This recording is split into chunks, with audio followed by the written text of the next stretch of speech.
مشاعر الحب في الرحمن تأتلق، تصغي إلى القلب في شوق له ألق. مشاعر الحب في الرحمن تأتلق، تصغي إلى القلب في شوق له ألق. لطف تسوق حكاية الوفاء إلى عزيزة النفس يحكي نورها الأفق. لطف تسوق حكاية الوفاء إلى عزيزة النفس يحكي نورها الأفق. وبينهن رباط الطهر قد نطقت فيه المحبة والأشواق والعبق. وبينهن رباط الطهر قد نطقت فيه المحبة والأشواق والعبق. كل الدعاء إلى البري ليحفظها من كل شر فيمحي بعده الغسق. طهر الفؤاد يديم الحب مكتملا، طوبى لقلب بطهر منك ينبثق. كل الدعاء إلى البري ليحفظها من كل شر فيمحي بعده الغسق. طهر الفؤاد يديم الحب مكتملا، طوبى لقلب بطهر منك ينبثق.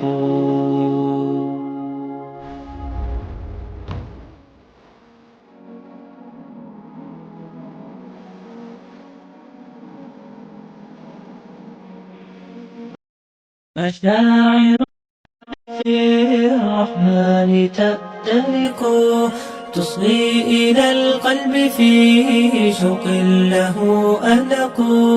مشاعر الحب في الرحمن تأتلق، تصغي إلى القلب في شوق له ألق.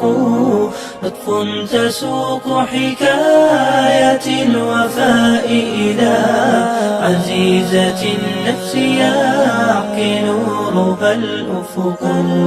لطف تسوق حكاية الوفاء إلى عزيزة النفس يحكي نورها الأفق. وبينهن رباط الطهر قد نطقت فيه المحبة والأشواق والعبق. وبينهن رباط الطهر قد نطقت فيه المحبة والأشواق والعبق. كل مشاعر الحب في الرحمن تأتلق، تصغي إلى القلب في شوق له ألق. مشاعر الحب في الرحمن تأتلق، تصغي إلى القلب في شوق له ألق. لطف تسوق حكاية الوفاء إلى عزيزة النفس يحكي نورها الأفق. لطف تسوق حكاية الوفاء إلى عزيزة النفس يحكي نورها الأفق. وبينهن رباط الطهر قد نطقت فيه المحبة والأشواق والعبق. وبينهن رباط الطهر قد نطقت فيه المحبة والأشواق والعبق. كل الدعاء إلى البري ليحفظها من كل شر فيمحي بعده الغسق. طهر الفؤاد يديم الحب مكتملا، طوبى لقلب بطهر منك ينبثق. كل الدعاء إلى المنين يحفظها من كل شر فيمحي بعده الغسق. طور الفؤاد يديم الحب مكتملا طوبى لقلب بطهر منك ينبثق.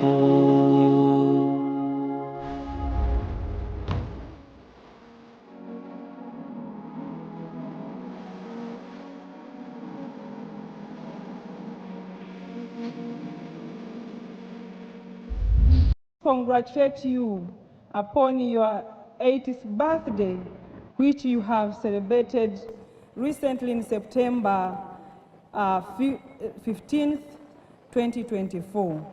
We thank Almighty Allah.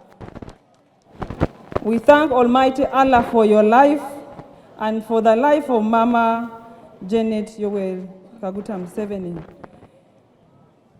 We as religious people, we cannot take this for granted because you have given us freedom of worship, and these are the fruits of freedom of worship. As Muslim community, we are very grateful. Additionally, Your Excellency, I extend my sincere appreciation for you to accept to grace this occasion and as the chief guest of honor. This has gone down on record as the first Muslim Women Inauguration Day in Uganda. Takbir. Today we really celebrate a milestone through Your Excellency's guidance, through your funding that took Uganda Muslim Supreme Council to review the constitution that brought women leadership in the structures of Islam. That affirmative action brought 10 women in the General Assembly and 10 youth in the General Assembly.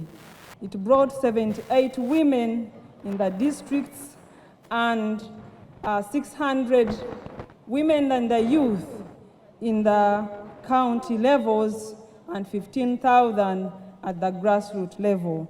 This is a big achievement because where there is leadership, there is always development in the faith area. We thank Almighty Allah that we are able to be voted democratically, and these elections were blessed with the guidance of His Eminency, the Mufti of Uganda, and we came out with these structures. The National Muslim Women Council will provide the necessary structure for reaching out and ensuring that Muslim women come to the forefront to take part in both decision and actual implementation of the programs aimed at benefiting Muslims in Uganda and entire Ummah. I also would like to express my sincere appreciation to you, Your Excellency, for the steadfast ally in empowering women. Your commitment to gender equality has opened doors to Muslim women across all sectors under your leadership. Muslim women have risen to heights in politics, in business, in education. We really appreciate that. Your Excellency, I commend Uganda Muslim Supreme Council under the leadership of His Eminency, Sheikh Shaban Ramadan Mubaje, the Mufti of Uganda, and Dr. Lubega Muhammad, the National Chairperson, for upholding your message of increasing household income and mobilizing Muslim community to heed to call. Their dedication to unity within the Muslim community has empowered us to embark on this transformative journey. Your Excellency, historically, we had Muslim women who did integral development of society from the beginning of Islam. We had we had figures like Khadija, the wife of the president, of the first of the prophet, the brilliant woman whose support was essential in spread of Islam. Her contribution cannot be taken for granted. Today, we carry forward their legacy with the National Muslim Women Council providing platform for Ugandan Muslim women in shaping history. Today, this council will empower us to drive the socio-economic growth, ensuring that our sisters in Uganda are in the journey of transformation. Your Excellency, we aim at being the forefront of the economy, excelling in areas of agriculture, entrepreneurship, vocational skills, among others. Through such initiatives like agriculture and agribusiness, we are here providing modern trainings in different regions through government initiatives so that we improve the agricultural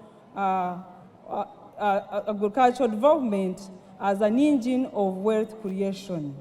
Through entrepreneurship here, we are enhancing business and access to finances, ensuring that Muslim women can grow their enterprises, alignment with their faith.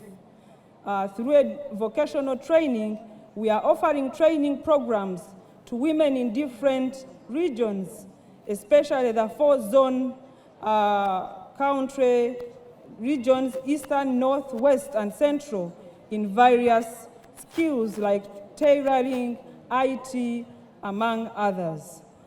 We have saving groups which through them interest loans should be advanced to the Muslim communities so that they are able to develop. We have profiled many circles. Right now we have 50 circles across the country that are ready to be empowered. We have moved also into the soon-be-adopted centralized digital systems that will be tracking these circles, and would like to have your support, Your Excellency.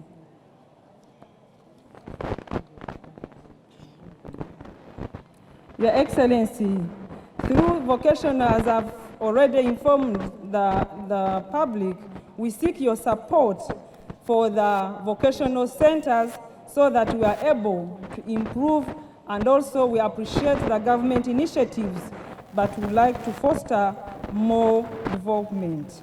Would like to appeal to you that these circles would like to have funding for Muslim women so they are able to move and we move forward. These cooperatives will ensure Muslim women to have their businesses grow. As we launch this Muslim Women Council, we are not just inaugurating the organization, we are laying a foundation for a brighter future, a future where a Muslim women are going to central to Uganda's economy and growth.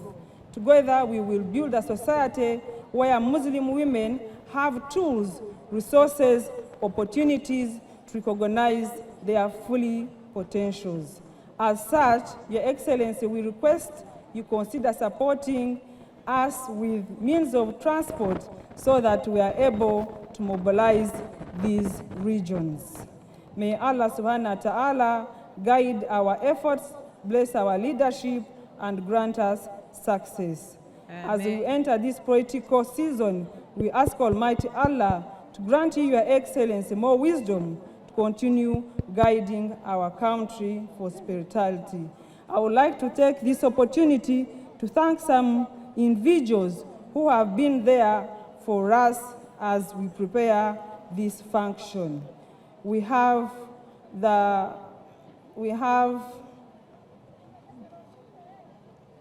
Honorable Huda Erelu, State Minister for Defense and Veteran. We have Direct Aid. We have the internal affairs, would like to take sincere thanks to Haj Chirunda, who has been part of us during this organization. We take opportunity to thank Nile Humanitarian Development Agency, the District Council of Luwelo, the District Council of Lubaga, and Eastern Region District. I also take this opportunity to thank the management of Uganda Muslim Supreme Council. Mr. President, I would like my mom to wave to you on this occasion, because she came from Barada to come and grace this occasion.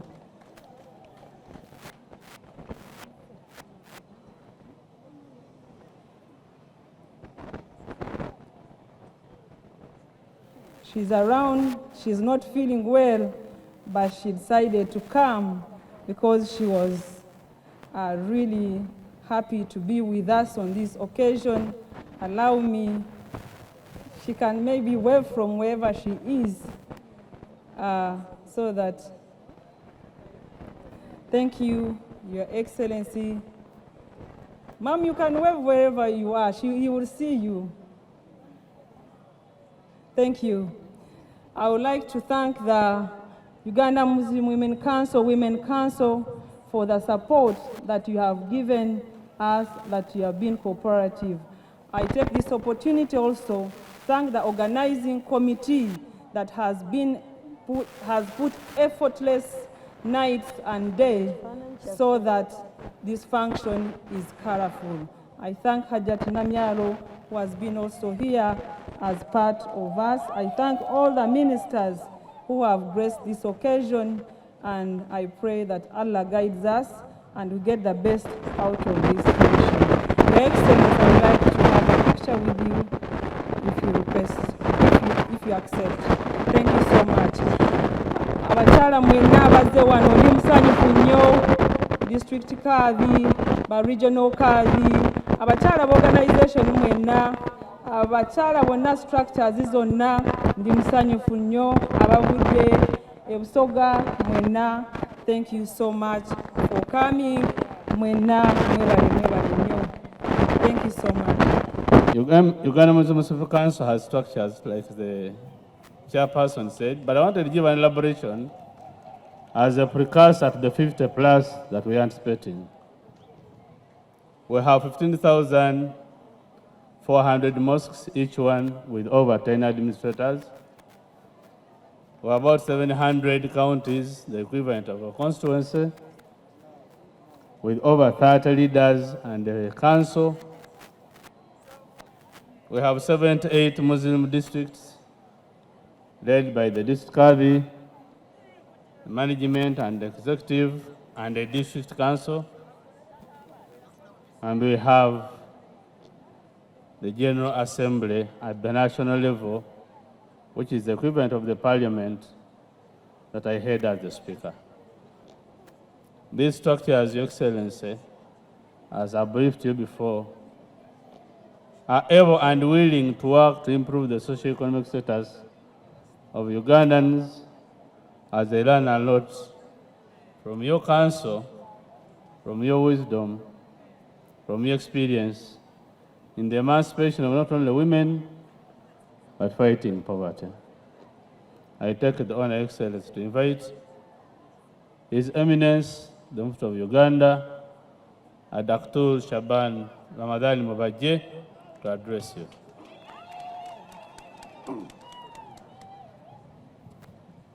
Bismillah ar-Rahman ar-Rahim. Alhamdulillah, thumma salatu wa salamu ala Rasulillah, Muhammad ibn Abdullah, alayhi afdalu salatu wa atamu taslim wa ba'd. Your Excellency, the President of the Republic of Uganda, General Kaguta Museveni, Your Excellency, the Vice President of Uganda, retired Major Jessica Alupo, Honorable Third Deputy Premier of Uganda, Hajat Rukia Nakadama,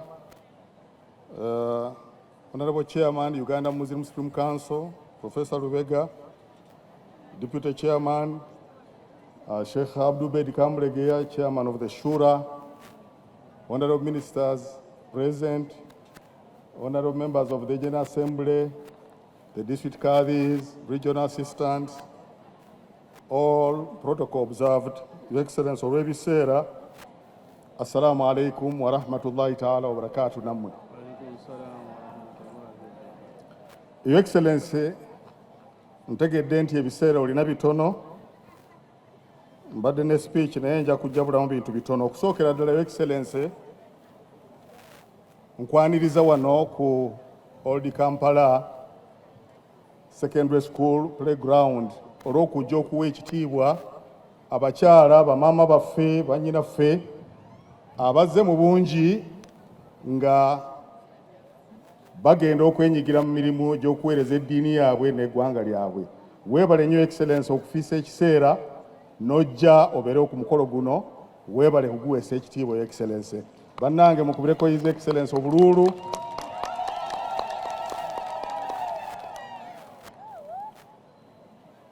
Njagala okuyozaayoza Excellency okubeera nti olw'okusaba kwe tukusabira Mukama Katonda waweze emyaka 8 luno juzi egy'obuto, era nga tusuubira nti okyeyongera emyaka emirala egy'okubeera ng'oyamba eggwanga lino okugenda mu maaso.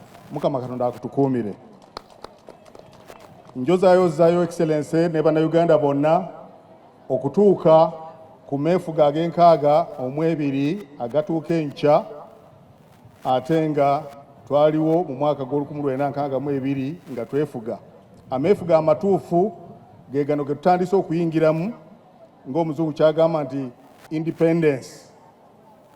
Tubadde mu dependence naye ogezezzaako okuleeta Uganda kati etandise okubeera independent. Mukama Katonda akwongere.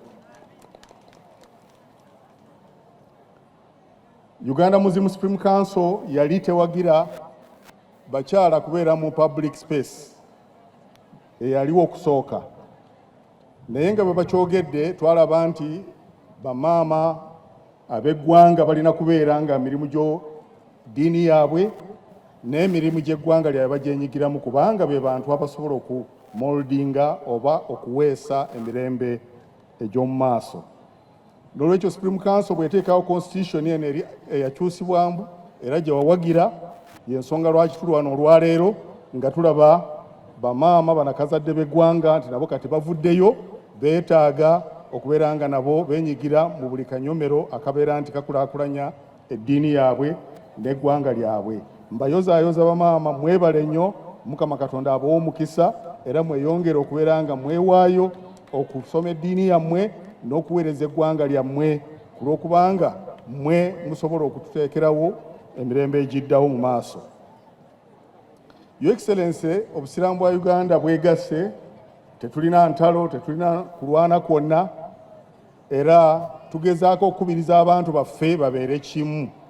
Wadde nga waliwo abagezaako okutabangula pulogulaamu za Supreme Council nga beebuzaabuza, abamu baddukira mu makooti, wadde nga kooti zaffe tuzeesiga naye abamu balowooza nti basobola okuzikozesa. Your Excellency, babuzaabuziza abantu bangi, naye nga Uganda Muslim Supreme Council tuli ku mugendo ogw'okulabika nti obusiraamu bwegatta era tutambulira wamu ate nga abantu baba ba mirembe.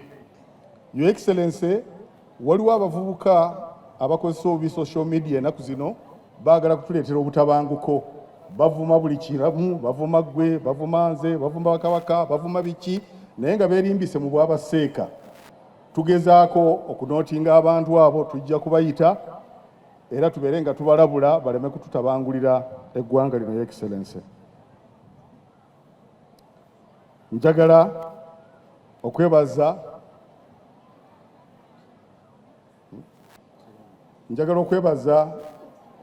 muganda waffe Faruku Kirunda olw'okucoordinatinga n'okubeera nti enteekateeka zino ze tulimu abaddemu n'omukono munene n'obuwagizi bw'amaanyi. Faruku Kirunda akola mu ofiisi yo, tumwebaza nnyo okucoordinatinga pulogulaamu zaffe. Mukama Katonda akuwa omukisa. Your Excellency, hijja n'ewumula nayo mpagi yakutaano ey'obusiraamu naye eyingiddemu ebizibu eby'okubeera nti abantu, buli muntu atandise kati okutwala abantu e Makka, kiviiriddemu akavuyo k'amaanyi. Batwala abantu abatali banzikiriza ya busiraamu ne boonoona emikolo, ne batwala abantu ne babanyagirayo ssente, ne batwala abantu abatali bannayuganda nga mu hijja eyawedde ne babeera nga bagenda e Makka okukola emivuyo n'okubeera nti bakolera ebikolobero. Uganda kati eri namba 2 ku Nigeria okubeera nti eri listed nti bantu beeyisa bubi, naye olw'ebibiina ebitonotono ebyo ebitwala abantu. Luno juzi bakwatidde abantu abamu e Makka nga bakazi si basiraamu naye nga basitudde enjaga bagitwala Madiina. Ekyo kintu kiwaliriza Uganda Muslim Supreme Council, Your Excellency, esitukiddemu okukolagana n'ebitongole byekikwatako ebyokwerinda n'ebyensonga z'omunda n'okubeera nga tukolagana ne missions wano n'ebweru, era ne ofisi yotusaba etuwa obuwagizi okutereeza ensonga ezo insha Allahu taala nga Katonda ayagadde. Your Excellency, abakyala boogedde ebintu bingi, sijja kukusaba kirala kyonna wabula bye bakusabye ne bye bakugambye mbiwagira n'ose kuwagira nti bakwatireko ku lw'okubanga bagenda okutandika obulamu obupya obw'okweyimirizaawo. Ng'amaliriza Your Excellency, nkwebaza nti wakkiriza mu myaka 50 nga tujaguza Supreme Council okubeera nti obeerawo. Naffe tugenda kuweza emyaka 52 nga Supreme Council etondeddwa. Ekitaatusobozesa kukola mu kiseera kya COVID, n'olwekyo tugenda kujaguza myaka gyaffe 50 nga 12 December. Waliwo bamufti bangi abajja okuva mu mawanga g'ebweru, baministers okuva mu mawanga g'obusiraamu ne Secretary General wa World Muslim League. Tusuubira nti ajja kutweyungako n'abasomi abasiraamu. Tusaba Your Excellency okutuwagira era n'okubeera nga omukolo ogwo nga bwe wakkiriza gugende mu maaso nga 12 December, era abasiraamu tubayita mujje mu bungi. Saawa eno tulina kye tuyinza okujaguza, n'emyaka egiyiseeko emabega tetulina kye tujaguza nga Supreme Council. Buli muntu atuddewo n'asobola okukyusa eriiso n'atunula wali n'olaba ndi kati waliwo kye tusobola okujaguza, kubanga Supreme Council si eri, era emmoto yaffe egamba tuli ku kipya. Supreme Council kati mpya, era kano kasozi Your Excellency kakati tuyinza okukakyusa ne kabeera Kampala mupya naye si Kampala mukadde, kuba tewali wetwogerera amaduuka ago gazimbiddwa nga gasobola okuyamba omuzigiti ogwo okubeera nti guba service ti buli mwezi. Tubadde tusasula milioni 20, amasannyalaze milioni 7, amazzi milioni nga 6 n'okuyonja. Naye mu kukekkereza kwaffe twasobodde okusigaza okufisaawo obusente ne tuzimba mu wakufu eyo. Amaduuka kati gajja kusasula services ezo era ne sente zijja kusigalawo. Your Excellency, tusuubira mu kiseera ekitali kyawala okutandika endowment endala egenda okuyamba ku regions zaffe ne districts zaffe. Era wetwogerera Your Excellency, sente ezitandika projekiti eyo ejja okuvaamuko ku busente obwo, sente weeziri Your Excellency. N'olwekyo abantu ababeerako ne byemwogera eyo nga mulowooza nti waliwo ekinoonyezebwamu wano ffe tunoonya kubeera nti wabeerawo enkulaakulana, nti n'obusente obutono bwe tufiisaawo ye self-sufficient programs milioni 7 twaziteesa ebbali, era ne tubeera ntugulamu endokwa ez'emmwanyi ne kooko n'embuzi eziwera 600 ezigenda okugabibwa mu regions babeere nga eyo ntandikwa yakwekulaakulanya. Ezo sente za Uganda Muslim Supreme Council. Your Excellency, njagala okwebaza abantu bano baakedde nnyo, ate naawe ekiseera kitono ebigambo byange kambikomyawo, era nkusabira buwangazi n'obuwanguzi n'okubeera nga buli kiseera Mukama Katonda abeera naawe, era nammwe mwenna abali wano mubeere nga Mukama Katonda abazaayo mirembe n'eggwanga lyaffe libeere lya mirembe ku lw'okubanga kati tutandise okulaba gye tulaga. Wa sallallahu ala sayyidina Muhammad wa ala alihi wa sahbihi wasallam walhamdulillahi rabbil alamin. Staff that are hosting this event at the venue that we are having here today.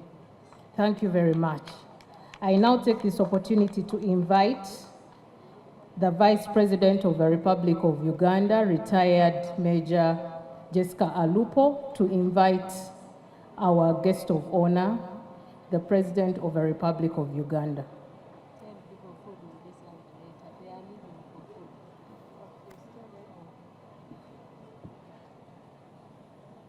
Your Excellency, General Yoweri Kaguta Museveni, the President of the Republic of Uganda, Your Eminence, Sheikh Shaban Ramadan Mubaje, the Supreme Mufti of Uganda, and your deputies, and the Chairman of the National Muslim Supreme Council, and all your executives, and the Chairperson of the Women Council of the National Supreme Council, Muslim Supreme Council, my colleagues, members of cabinet, all the guests in your respective capacities, Takbir! Takbir! Allahu Akbar. Your Excellency, whenever you have sent me to represent you in the Muslim community, they have always welcomed me very warmly and they have received your message with gratitude. I want to thank the Muslim community for that spirit of unity, hard work, peace, compassion, and love, the pillars which are very strong in Islam. Your Excellency, ministers and members of parliament before you arrived spoke to the members who are here. So it is now my singular honor and privilege to invite you to speak to us. The floor is yours, sir. Owekitiibwa omumyuka wa President, the Right Honorable Prime Minister Nakadama, Owekitiibwa omumyuka owokusatu owa Ssaabaminisita, His Eminence the Mufti, Owekitiibwa Mufti wa Uganda, all the other leaders of the government and of the religious leadership, abakulembeze mu gavumenti ne bannaddiini, and all of you people have been invited here. n'abagenyi mwenna abayite. I am very happy to be here today Nsanyuse nnyo okubeera wano olwaleero, and I congratulate era njozaayoza Madam Kenyanji mukyala Kenyanji and her team ne ttiimu ye for being elected as the leaders of the Muslim women. olw'okuba nga baalondebwa okuba abakulembeze ab'abakyala abasiraamu. Congratulations. Towa kabisa. Muyogeyoge bannange.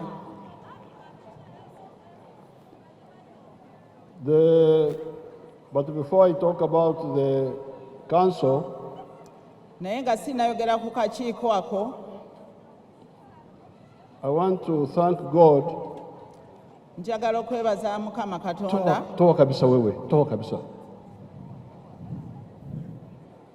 I want to thank God for how He can use simple people Okwebaza Katonda olw'engeri gy'akozesa abantu mu ngeri ey'okusa ennyangu, abantu ababulijjo abantu aba bulijjo, to do things which last long. okukola ebintu ebiwangaazi. When I come here and I see this mosque, Bwe nzija wano ne ndaba omuzikiti ogwo, I feel very happy. mpulira essanyu.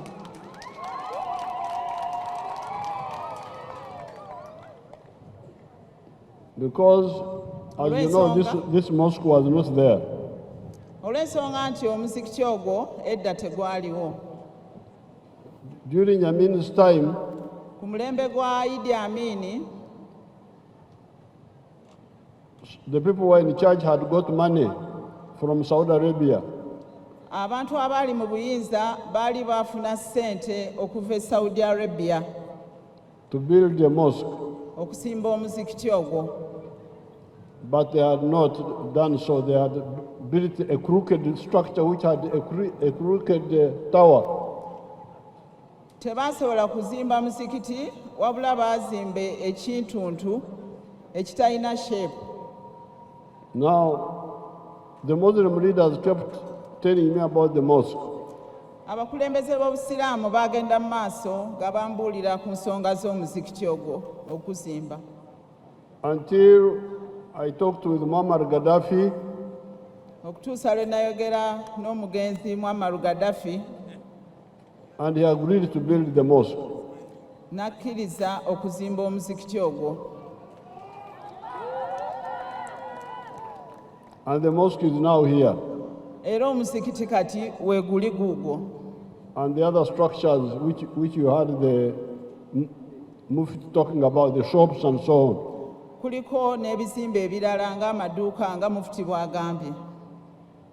So I'm very happy to know that our simple efforts resulted in something permanent like this.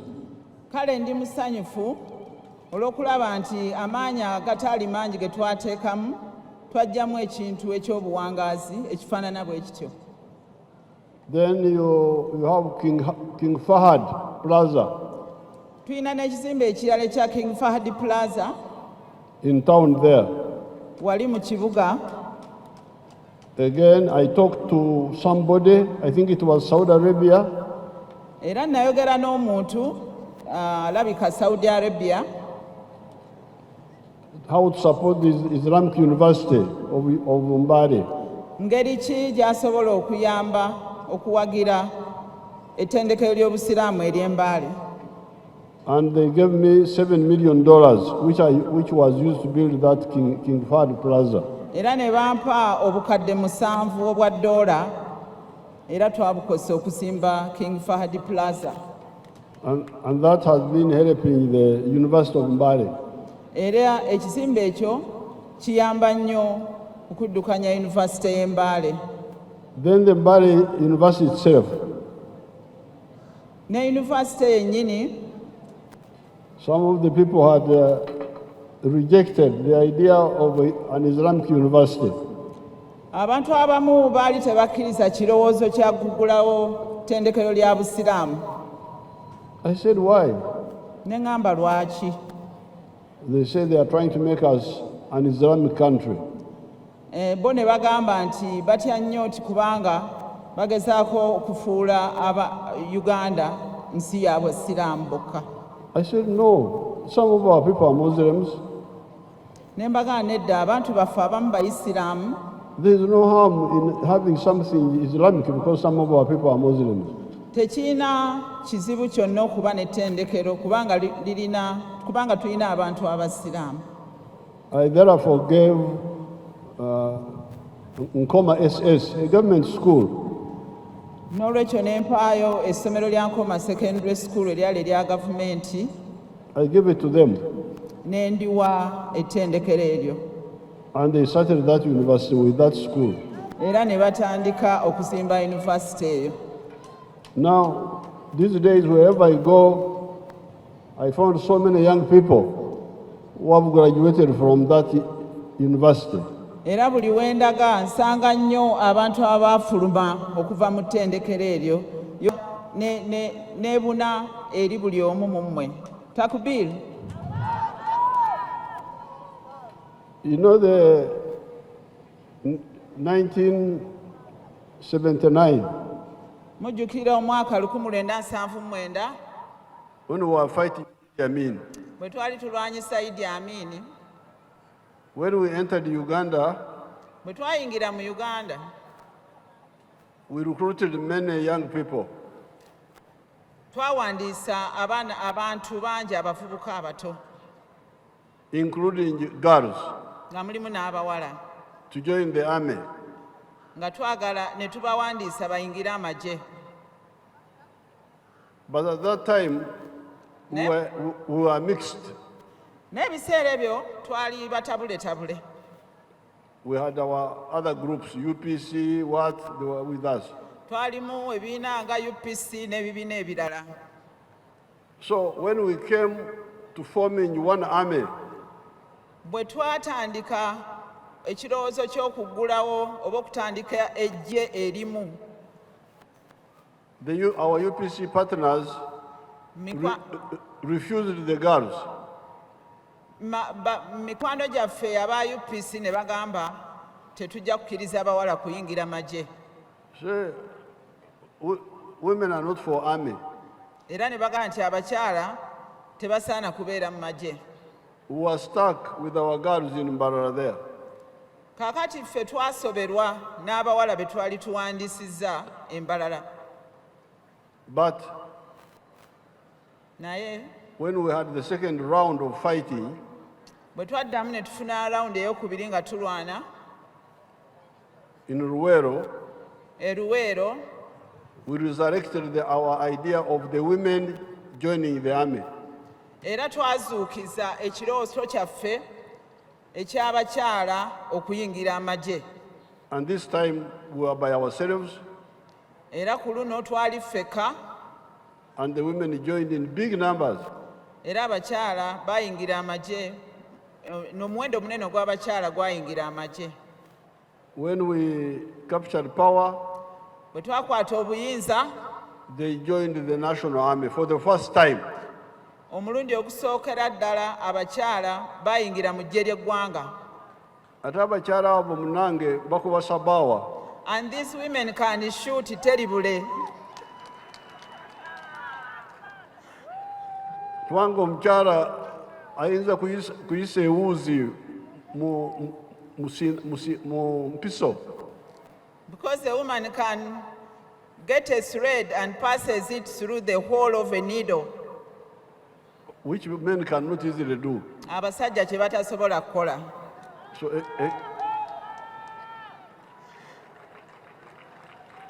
engeri eyo omukyala akukubira wali sabawa. It is that skill that helps a woman to shoot you badly from a distance. Now the women joined the army. Era ne bayingira amagye.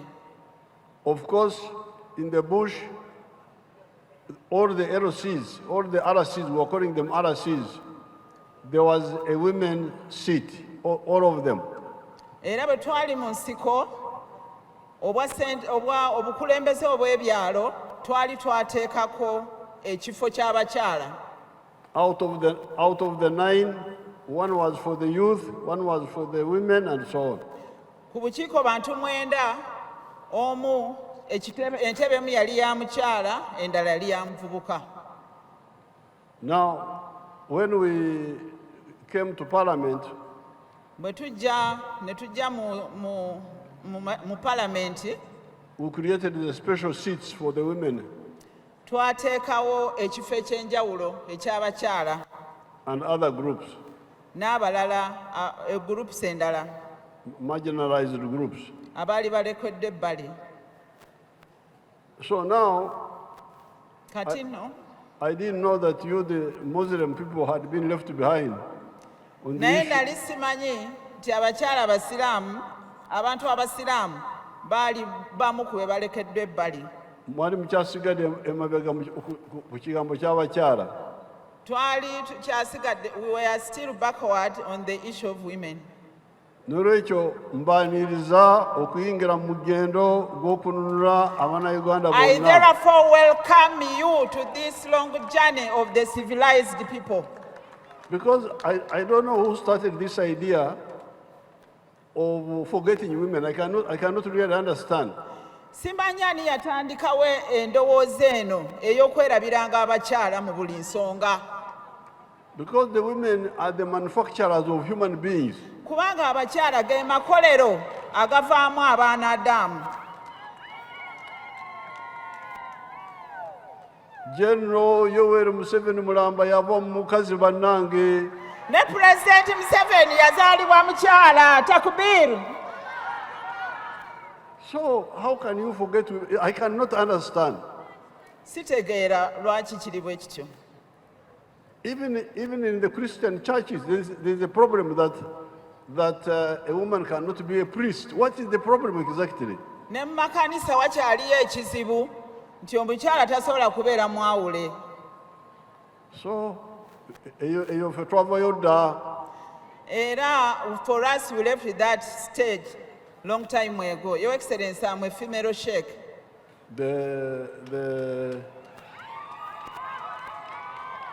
Oh, you are a sheikh? I'm a female sheikh, Your Excellency, with a master's degree. Who is this one? Namakula. Namakula from Mende. Namakula mwara wange. Yes, sir. Owe Mende. Yes, sir.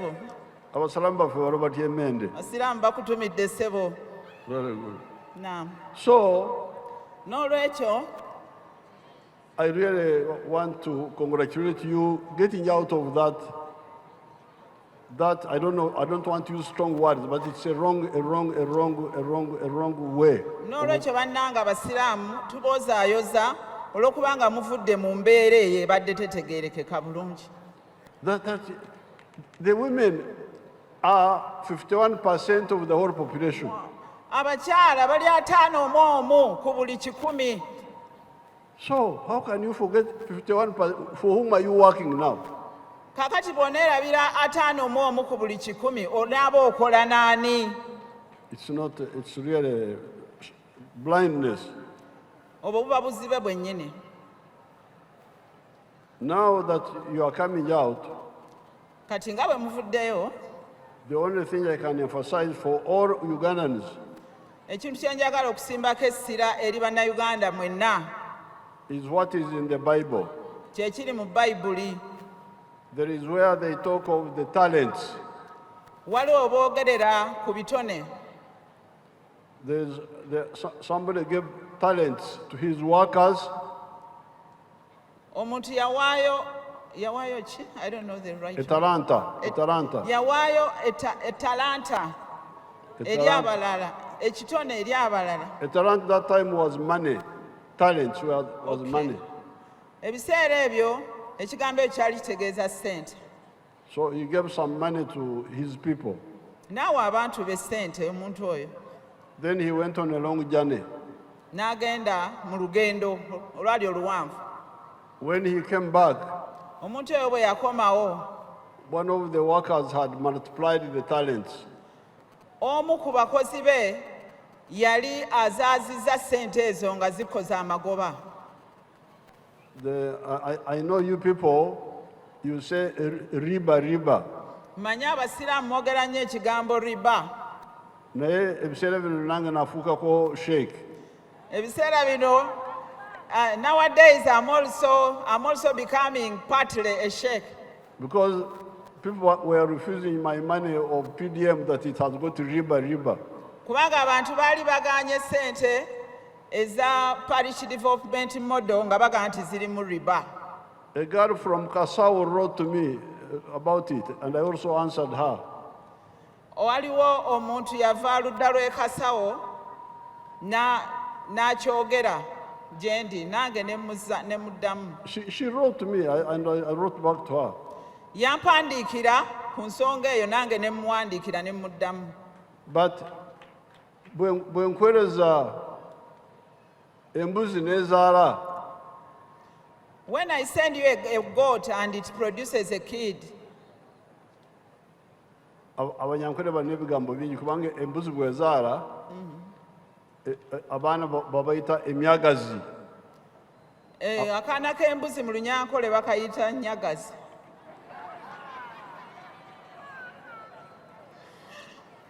Kati embuzi bw'ezaala emyagazi ogamba nti eyo riba. If a goat produces a kid, do we consider that to be riba? Kuzaaza to multiply. Na bwe kityo okuzaaza kitegeeza okukubisaamu ekintu ky'okuumidde ebbanga ng'okikozesa. So therefore, N'olwekyo, I would want to encourage. Now, the other man who went on a journey and one of his workers multiplied the talents, he was happy with him. bwe yakomawo oli omwami yali agenze mu lugendo yali musanyufu nnyo, noono omukozi we eyafuna amagoba mu ssente ze yali amulekedde Eyazaazamu bw'okozesa amagoba. n'azizaazaamu. Bas. Now there is another one who just kept what he was given. Oli omukozi owookubiri ye sente ze bamulekera yazikuuma bukuumi n'azitereka. The master was not happy with him Era ono boosi bwe yakomawo teyali musanyufu n'akamu. and took away the talent from him and gave it to the one who had multiplied the talents. N'addira sente ono ze yali aterese n'azimuggyako n'azongera oli eyasobola okuzizaaza. Therefore, all of us are given talents. N'olwekyo ffenna tuweebwa entandikwa oba ekitone kya ssente. Ebitone, entandikwa, Oh yes. which we should always use to kuzaazamu. Era ebintu bino tuteekwa buteekwa bikozesa tubizaazeemu ebirala. Therefore, now the government is sending support to you in all those villages. Era kati gavumenti eweereza obuwagizi bwa ssente mu buli parish oba mu buli kyalo. Each parish is getting money, Buli kyalo kifuna ssente, buli muruka. buli muluka gufuna ssente, And then each constituency is getting money of emyoga. ate buli constituency efuna ssente eziri mu ttuluba ly'emiyoga. And I'm beginning to get testimonies that they are doing very well. Era tutandise okufuna obujulizi nti ddala ddala abantu bano bakola bulungi. So therefore, N'olw'ensonga eyo, and we are going to put more money. era tugenda kuteeka ssente ezisingawo awo. We are now sending 100 million per parish. Tuweereza miliyoni obukadde 1,000 buli muluka. But in time we are going to send more money. Era gye bujjako awo tujja kwongeramu ssente mu miruka egyo. Mukitegeera bannange? Therefore, the worry by Namyaro, N'olwekyo obweraliikirivu bwa Hajjati Namyalo, for those Hajjats, number 3, number 4, don't worry if obukwatagana ne bajja be owookusatu n'owookuna, they can get support from the circles of the parish and do what they want to do. abo bahajjati bajja kuba bafuna ssente okuva mu saakoozi ezo bazizaazeemu mu ngeri yonna gye banaasobola. With time, we are going to build very powerful parish-based banks for our people. Era gye bujjako awo tujja kuba tusobola okuzimba ebbanka ey'amaanyi ng'eri ku kyalo okwo oba ku muluka. So, really, if you want to work, you will not. You are suffering now because of the money lenders and all those liars, but we shall get rid of those with our own, more or less no interest money. Era kati abantu babonaabona nnyo ne bano ba money lenders abaazika ssente, naye tugenda kuba nga tubivaamu ebyo tubawe ssente ezitaliiko interest. Takbiru. Because Kubanga the money we are giving you now, ssente kati ze tubawa, we are saying if we give you 1 million, nti bwe tubawa miliyoni emu, you pay back 1,060,000. okomyawo akakadde kamu n'emitwalo 600 ng'osasula After 2 years. oluvannyuma lw'emyaka 2. And the reason we put 60,000 Lwaki ensonga lwaki tuteekako emitwalo 600 egyo is because there's what they call inflation. olw'okubanga wabeerawo ekintu kye bayita okuwanika emiwendo, okwewanika kw'emiwendo. Emiwendo y'ebintu ekyuka. Emiwendo z'ebintu zikyuka. Bw'oba osobodde okugula ekikopo kya caayi ku ssente bwe ziti omwaka guno, If you buy a cup of tea this year at a certain price, next year with the same money you may not get a cup of tea, you may have to add on. ate omwaka ogujja ojja kuba olina okwongerako ssente ng'ogula ekikopo kye kimu ekya caayi. Therefore, the 6%, N'olwekyo siringi 6 ku 100 which we are putting on the PDM money, ezo ze bongerako nga bw'osasula sente za PDM ng'ozizaayo. is not magoba for the government, because the government is not lending you. Si magoba nti gavumenti ye gatwala okuganyulwamu kubanga kwe gavumenti yo tekuwola. And it is not even magoba for your circle. Era si magoba nti saako ye gaganyulwamu.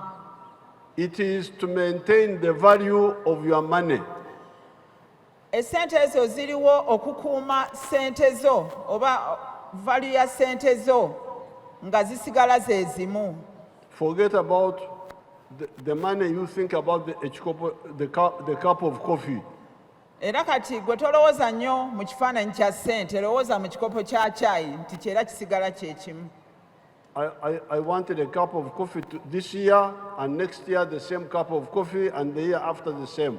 Era gwe weegambe nti omwaka guno neetaaga ekikopo kya kaawa n'omwaka ogujja n'omwaka oguddako. That's really the issue. It's not the money. Eyo y'ensonga yennyini, so si ssente. So let's conclude. Katumalirize. I will contribute 2 billion shillings for the circle of the... Ngenda kuteeka obuwumbi 2 mu saakoozi z'abakyala abasiraamu. But I will mobilize 1 billion now and 1 billion in July next year. Kati ngenda kubawa akawumbi kamu, akawumbi akookubiri nja kukabawa mu mwezi ogw'omusanvu ogw'omwaka ogujja. And finally, Nga maliriza, Kenyanji was talking about the transport. Kenyanji abadde ayogera ku ntambula. I will discuss with her on the phone. She will tell me what type of transport, and I will see what I can do. Nja kwogera naye ku ssimu ambuulire ekika ki eky'entambula ky'ayagala. Congratulations on having... Muyogeyoge bannange, muyogeyoge. On empowering the women through the Women Council for the Muslim. Olw'okuggulawo olukiiko lw'abakyala abasiraamu mu ggwanga muno. Katonda ababeere. May God bless you. Amen.